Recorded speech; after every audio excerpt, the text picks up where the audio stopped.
So the way that I'm going to run this session is I'm going to tell ChatGPT to act like a curious audience, and to ask me critical questions about the things that I'm talking about. So the way that it's going to be, it's basically going to be a conversation between me, with what I'm asserting, which today's topic is that alcohol is usually, well, any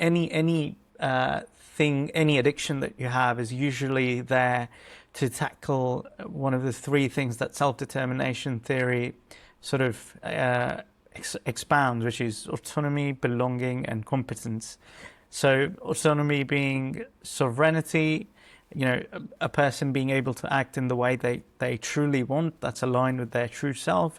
Belonging, that they're able to find community, and competence, that they're able to master tasks and trade with other humans on the basis of that. Okay, so let's go. So assume that you're my YouTube audience, and what I'm going to do here is have a conversation between me and you, and I'm going to read out your responses, your questions to me, and then I'm going to answer that in front of the camera, and then I'm going to upload it on YouTube. So just pretend that you're my curious, epistemic gap-seeking audience who's just sort of curious and hungry for logic and for resolution, and I'm going to provide it for you. So today's topic is any kind of addiction, alcohol included, is there to sort of smoothen out the perceived gaps in the three pillars of self-determination theory, which is autonomy, belonging, and competence. Give me the questions one by one so that it builds into a conversation rather than it should be a Q&A session. Okay, so ChatGPT says, okay, but why these three specifically? Why do you think addictions map onto deficits in self-determination theory, autonomy, belonging, and competence, instead of just being about pleasure or escapism? Oh, it's an interesting question. I think they map onto deficits in autonomy, belonging, and competence because humans are terribly self-unaware creatures.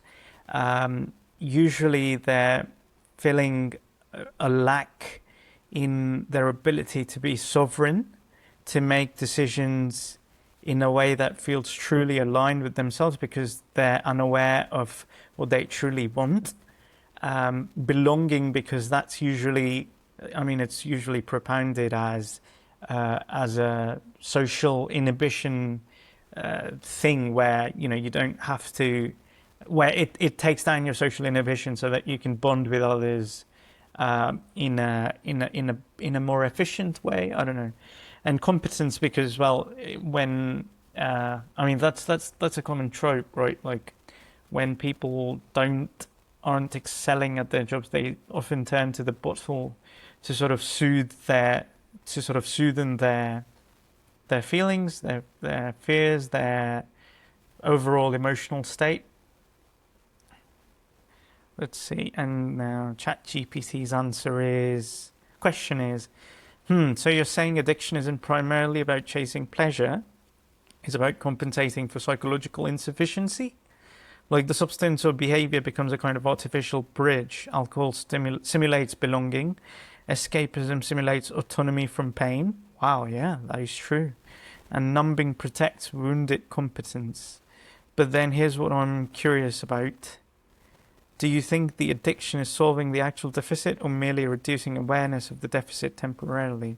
No, it's definitely just reducing awareness of the deficit temporarily, and it gives a crutch, a sort of emotional crutch to sort of not deal with the pain, but the crutch is it'll still be a crutch. It won't heal your legs. It'll, at the end of the day, it's coming in the way of you actually being able to heal parts of you.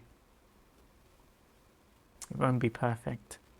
Yeah, I was just making a comment and making a note to myself that I'm doing this for the first time, so it's not going to be perfect, but I still want to do it. ChatGPT says, so then addiction in your model is less like a solution and more like an anesthetic. It doesn't repair the underlying fracture in autonomy, belonging, or competence.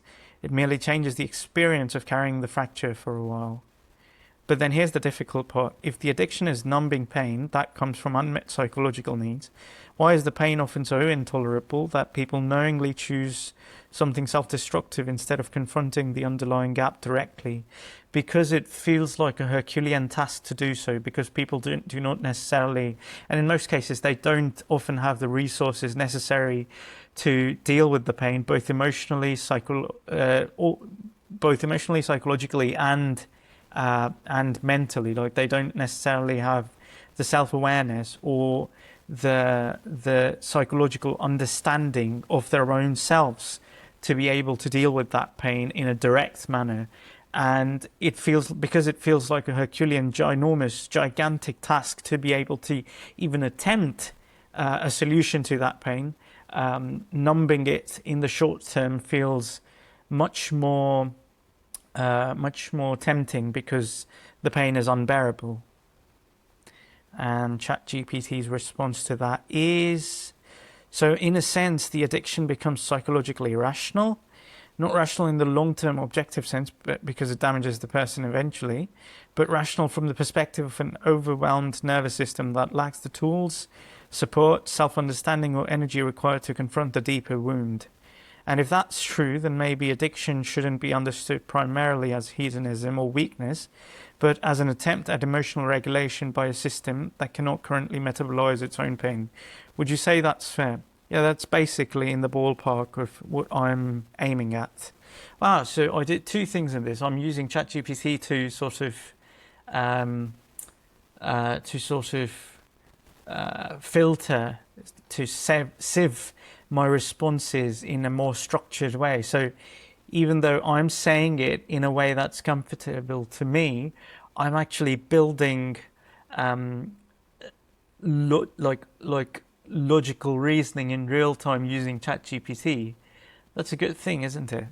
ChatGPT says, then here's where I push the idea further. If addiction is fundamentally a maladaptive attempt at emotional regulation and need compensation, does modern society itself unintentionally manufacture addiction vulnerability? Because if you think about it, people feel increasingly alienated, leading to belonging deficit.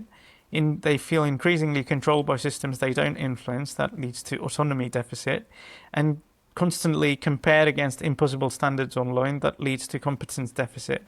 So could addictions be at least partly symptoms of a civilization that chronically destabilizes the three psychological needs described in self-determination theory? Wow. Yeah. Yes, that's exactly it. Yeah.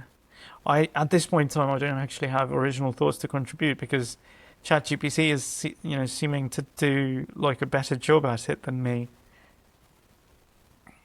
And ChatGPT's response, that's actually not how this would come across to an audience. What would stand out is not whether every individual sentence is original, but whether there's a coherent lens holding the conversation together. Right now, you are the one providing the organizing principle.